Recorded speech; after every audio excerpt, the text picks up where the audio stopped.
Yes, again, good afternoon. I'm Jen from Amazon Serye.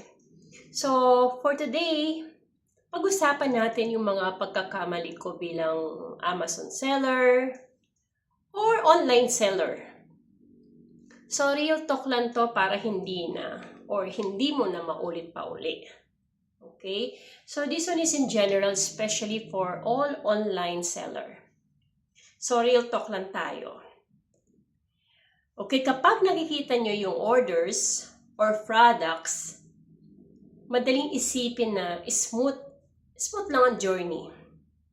Diba? Parang andyan na yung products, andyan na yung order, madali na lang. Pero hindi. So, for me, bago ako natuto, marami muna akong mali. Wrong decision, wrong expectation, at minsan, wrong moves talaga. So today, i-share ko sa inyo ang mga biggest mistake ko bilang isang online seller. Hindi para i-perfect ang image, but para kung nagsisimula ka pa lang, baka may maiwasan ka. So, mistake number 1, okay? Akala ko kapag may product, benta na. Isa sa biggest misconception ko noon, akala ko basta may product, okay na. Hindi pala ganun. Hindi porket gusto mo yung item, gusto rin ng market. Which is big no. Ganyan din ako mag-isip noon. So habang nagpa-product research ako, gusto ko itong produkto na to. I like that products. Gusto ko umorder para ibenta.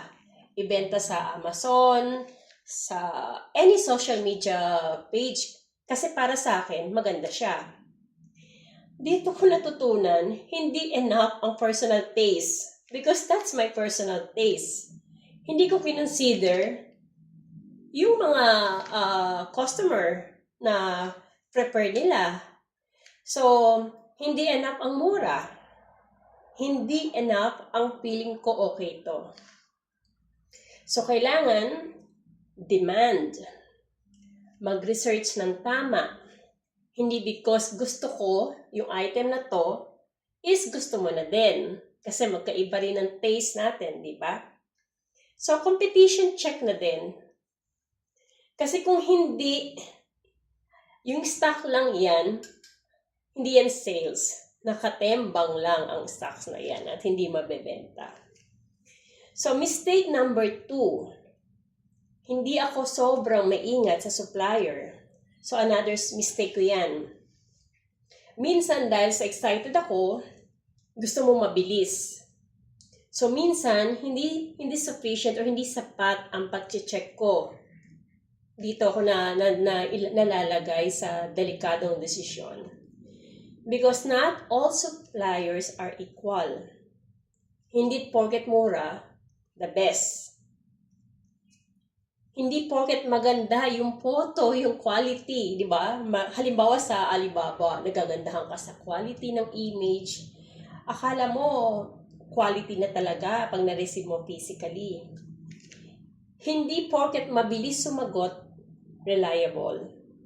Sometimes mag-i-inquire ka, ang bibilis lang sumagot, very professional, how they communicate sa inyo, or for example sa akin. So, napapaisip tayo, professional to, reliable to. So, it's a big X also. Dapat, humingi ka muna ng samples. Then, verification. Halimbawa sa Alibaba, kung anong pangalan ng company, pwede naman din ma-verified kasi may verified doon na check kung talagang how many years na sila sa company, nakalagay doon. Then, i-check mo din yung mga customer review para sa kanila.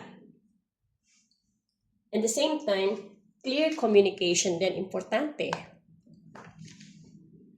Kasi minsan, through communication din, magkakaroon kayo ng misunderstanding. So, dapat talaga details and explain nyo talaga kung ano yung gusto nyong gawin. Kung may papakustomize kayo, kung anong klase. Okay, like for example, gusto niyo magpa-customize ng bag or a mug. So, magbibigay ka ng details kung anong font ang gagamitin, kung anong size dapat details. Kasi kung wala kang sasabihin at gusto mo lang magpa-customize ng brand, ng pangalan ng name mo, and then hindi mo magugustuhan yung font. So, di ba? So, dapat talaga clear communication din. Kasi kapag mali ang supplier mo, pwede kang madamay sa bad quality. Imagine hindi ka nag-research lahat. And then, syempre, marireceive mo yung items. Kung umorder ka ng napakadaming items, so what you will do now? Syempre, you need to sell pa din, di ba? Siyempre, mangyayari, ano ka na lang din, tawag dito, it's a bad quality. So, ibebenta mo pa rin. Okay, maibebenta nga ng mura, pero sa customer, you need to also to considerate the customer kung magugustuhan ba yun ng customer kahit mura. Baka mamaya i-return lang din sa'yo. So, mas malaki pa yung yung magagastos mo. Then, mistake number 3. So, minsan, minamalit ko lang yung mga small costs. Halimbawa, napakalaking lesson nito sa akin. Okay, nung una, ang focus ko lang magkano yung products. Produkto lang. Ilang pirasong ordering ko, magkano ko ibebenta, and sometimes nakakalimutan ko, paano yung shipping? How much yung shipping fee? Dapat i-include ko yon. Packaging. Amazon fees. May each product na binebenta mo sa Amazon, may fees sila doon. Then kung FBA ka, you need to send your products to Amazon. So, yung storage fee then monthly, you need to pay on that. Okay, pag sa Amazon fees din, let's say may bumili sa'yo sa Amazon. And then, ni-return nila sa'yo yung items. Yung Amazon fees na 10 dirhams, i-deduct pa nila sa'yo yun. Imagine, hindi ka na nga nakabenta, may minus ka pa para sa return fees. Okay? At minsan, dyan ka nauubos. Well, actually, hindi lang as an FBA. Kahit sa bahay, when you're online selling also, syempre, bibili ka ng mga bubble wrap, bibili ka ng box, masking tape, bibili ka ng ink para sa pagpiprint mo ng mga receipt, or syempre, paggamit mo rin ng ink sa printer, di ba? So, kasama lahat yun sa cost mo. Kasi kahit may sales ka, kung hindi mo alam ang tunay na cost mo, pwede kang busy pero hindi profitable. Yeah? Busy ka, ang dami mong benta. And hindi mo naman alam ang cost mo. So, busy ka lang. Pero wala kang tubo. It's not profitable at all. Parang nagwe-waste ka lang ng time and energy. So, mistake number 4. Gusto ko agad mabilis. So, real talk tayo. At some point talaga, gusto ko rin ng mabilisang result. Okay? For example, if pinost ko sa social media, gusto ko mabenta agad. Mabenta agad, may bumili agad. Pero, hindi naman ganun. That's not possible na makakabenta ka agad-agad. Siguro meron, makakabenta ka. Pero yung gusto mong mangyari na mabenta o maubos na lahat, siguro merong ganun, pero not every time. Okay? Kapag walang sales agad, nakaka-doubt, diba? Kaya gusto mo rin kaagad magkaroon ng benta. Pero ang natutunan ko, online selling is not a rush selling. Hindi lahat instant. Kahit yung item mo, pinost mo, maganda yung image, maganda yung pag-a-add mo ng listing, yung keywords, hindi rin ganun kaagad-agad na magkakabenta ka. It takes some time talaga. Then, minsan, kailangan mo talaga improve yung listing. Lalo na if you have Amazon or any e-commerce account, no, like Noon, Trendyol, or Shopify, syempre ilalagay mo lahat yung name ng brand. Then after that, i-improve mo yung listing. Ilalagay mo yung product description, details. Lalagyan mo ng keywords. Then minsan, may mga offers din or promotion ang, let's say, ang Amazon or Noon. You need also to join with them. Like, for example, you need to pay additional on that, and then kailangan mo rin syempre ng additional na stocks kung sa sumali ka sa promotion. So, isa pa yon kasi it's a good strategy din kasi once na sumama ka sa promotion or offer ng Amazon, so they will advertise your products so inside ng Amazon store. Kung saan ka man merong Amazon, kung meron ka din sa Saudi, i-advertise nila yan. That's a good strategy yung mag-join and then magbigay ka rin ng offer. Then learn from my mistake. Of course, palagi naman hanggang ngayon, I'm still learning from my mistake.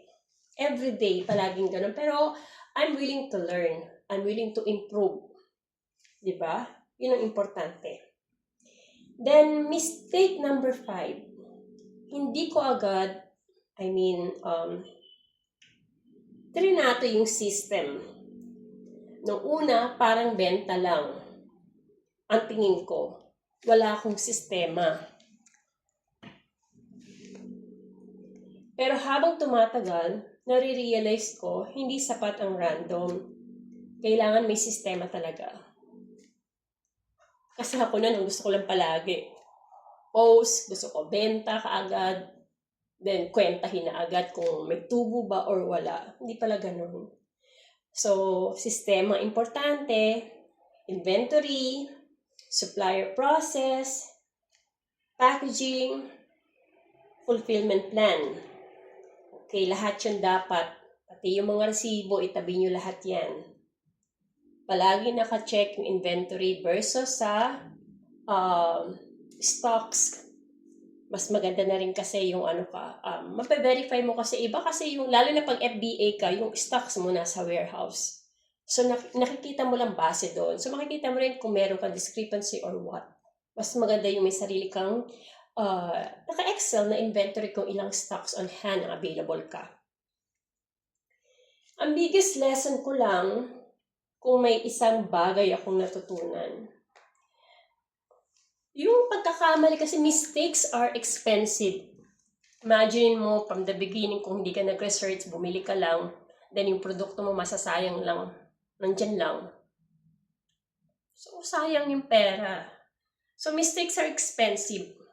But lessons ang importante, are valuable. Kung magkaroon ka man ng mistakes ngayon, at least magkakaroon ka ng lesson na sa susunod, hindi mo nahahayaang mangyari pa yon. You need to improve. Kailangan baguhin mo lahat yung sistema na mali mo. So every wrong move taught me to research better, to plan better, and to think long term. Which is, ayun ang ginagawa ko. So itong 5 mistakes na sinabi ko is, siguro may nakalimutan din ako. So, para sa mga aspiring seller or yung nakikinig sa akin, mas maganda na rin may alam kayo o magkakaroon kayo ng idea sa mga mistakes ko. At least kayo, kung mag-start man kayo, magkaroon man kayo ng mistake, less. Hindi na katulad yung big mistakes. At least, you learning from me kahit papaano. So, real talk to beginners, kung nagsisimula ka pa lang, normal lang ang magkamali. Pero mas okay kung matuto ka sa mistakes ng iba. Para less costly sa'yo. Pero mas okay kung matuto ka sa mistakes ng iba. Diba? So, before ka magmadali, research ka muna, ask, then plan. Kasi itong business na to, hindi lang sipag ang puhunan. Diskarte din. Okay? So yes, marami akong naging pagkakamali bilang Amazon or online seller. Pero every mistakes helped me become smarter. At hanggang ngayon, learning pa rin ako. So, ayun. This is my Amazon series. So, real journey, real mistakes, and real growth. So, sa mga aspiring sellers or sellers na katulad ko, 'di ba? So, that's it for today. So, good luck na lang sa inyo and then learn from my mistakes para magkaroon man kayo ng mistake, less na lang din, di ba? Okay? Thank you so much for listening. Please subscribe to my channel. Thank you. See you. Bye.